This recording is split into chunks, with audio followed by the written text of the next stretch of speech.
Bonnie was in a bit of a catch-22 situation. If she stayed at the truck stop, she'd probably die of boredom. But she wasn't stupid and realised armed robbery meant bad trouble. But after a couple more weeks, she went with Clyde to escape the life she hated. Bonnie soon discovered that Clyde wasn't a very ambitious bank robber, as he tended only to rob petrol stations and grocery stores. And over the next couple of months they staged a series of clumsy armed robberies before Clyde decided it was time to upgrade the operation by enlisting the help of his brother Ivan, who was better known as Buck. Now Bonnie, Clyde, Buck and his wife Blanche and another bandit they met called W.D. Jones formed the Barrow Gang. The Barrow Gang rampaged across the southern states committing armed robberies, and the police initially gave catching them low priority. But one day whilst they were robbing a jeweller's, Clyde accidentally shot and killed the jeweller. Now things had turned nasty, and the police were after Clyde for murder.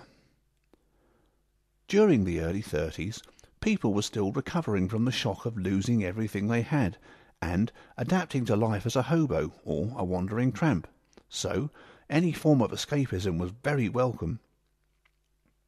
Newspapers soon saw a market in selling Bonnie and Clyde's story to the public. They encouraged them to get in touch, which they gladly did, and Bonnie, the more literate one of the two, sent in stories, poems and photos. Now the Barrow Gang had the fame it had longed for, and initially the police were very angry with the papers for glamorising a couple of common robbers and killers, but they soon realised they could turn the situation to their advantage, as now everyone knew what Bonnie and Clyde looked like. If a huge reward was offered, there'd be no shortage of people to grass on them. The Barrow Gang realised they had indeed shot themselves in the foot, as armed robberies now became harder to commit and more people got killed in their clumsy getaways. The Barrow Gang now decided to take a 2-week break and found a holiday village to stay in. The owner of the village was happy for the income, but soon became suspicious of her new tenants, as they could always afford to pay a week in advance in cash, were very secretive about their movements, and always kept their curtains drawn. The Barrow Gang relaxed for a week, but trouble soon caught up with them. One day Bonnie ordered some groceries to be delivered to the flat they were staying in, but when the delivery boy arrived, he thought he noticed something suspicious looking about their car. Closer inspection revealed a pile of guns on the back seat, and when the lady answered the door, even though she was wearing sunglasses, he thought he recognised her from the newspapers. The boy had been a keen follower of the newspaper stories, and now, anxious for the reward, ran off to tell the police what he'd seen. The police told the owner of the holiday village to get everyone out, and that night sent a convoy of armoured police cars to come and get Bonnie and Clyde. The police surrounded the flat and called to Bonnie and Clyde to come on out with their hands up. Realising what surrendering would mean, a date with old Sparky the electric chair, the Barrow Gang now proceeded to blast their way out. The police gave them a final warning, and then the Barrow Gang opened fire from the top window. An almighty firefight now ensued, but this time the Barrow Gang weren't so lucky. Bonnie and Clyde realised they would have to get to their car to escape, but on the way down Buck was hit in the head and badly injured. They piled him onto the back seat and raced out, guns blazing. Unfortunately, 2 police officers were run over and killed in their clumsy getaway, and they managed to get a couple of miles down the road before finding a picnic spot to patch themselves up in. The Barrow Gang's troubles were far from over, as an early morning squirrel hunter had spotted them and ran off to tell the police what he'd seen. The police, outraged by the previous night, assembled a posse and came after Bonnie and Clyde. Another almighty firefight ensued, and again Buck was hit in the head. It became clear he wasn't going to live much longer. Bonnie, Clyde and W.D. managed to escape, but only just.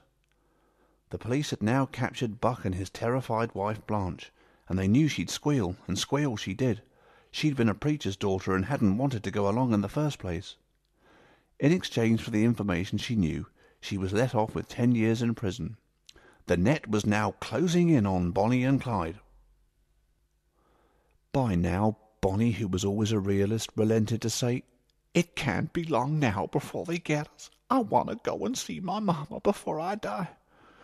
They made a low-profile visit to Mrs. Parker's, who was both delighted and devastated to see her daughter. Realizing it would be the last time they ever saw each other alive, Bonnie and Mrs. Parker made the most of their time together before bidding each other a tearful farewell. It was now that Bonnie wrote her most famous poem, The Story of Bonnie and Clyde. Although it's not the most outstanding piece of English literature, it's first-hand historical evidence of how Bonnie and Clyde saw themselves. The Story of Bonnie and Clyde.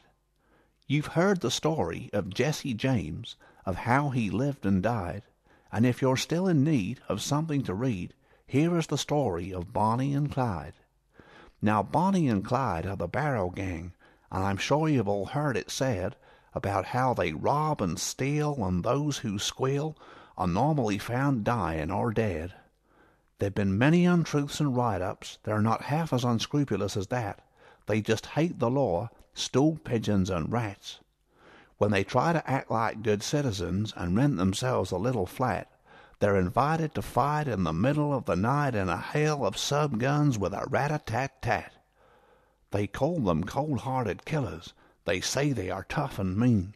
But I say this with pride, I once knew Clyde, and he was honest and upright and clean. Some day they'll go down together, and they'll bury them side by side. To few it'll be grief, to the law a relief, but it's death for Bonnie and Clyde.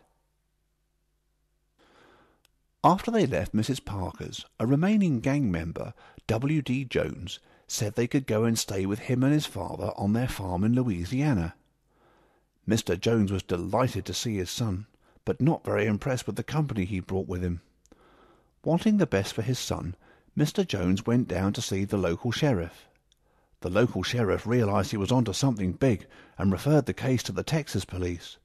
The Texas police were absolutely delighted and put their best men on the job, the Texas Rangers. Headed by a man called Captain Frank Hamer, the Texas Rangers went across to Louisiana to help lay an ambush for Bonnie and Clyde. The sting was set. One morning Bonnie, Clyde and W.D. would go down to the town together, and W.D. would find an excuse to stay behind. A passing police patrol car would drive past Bonnie and Clyde's car to make them leave town.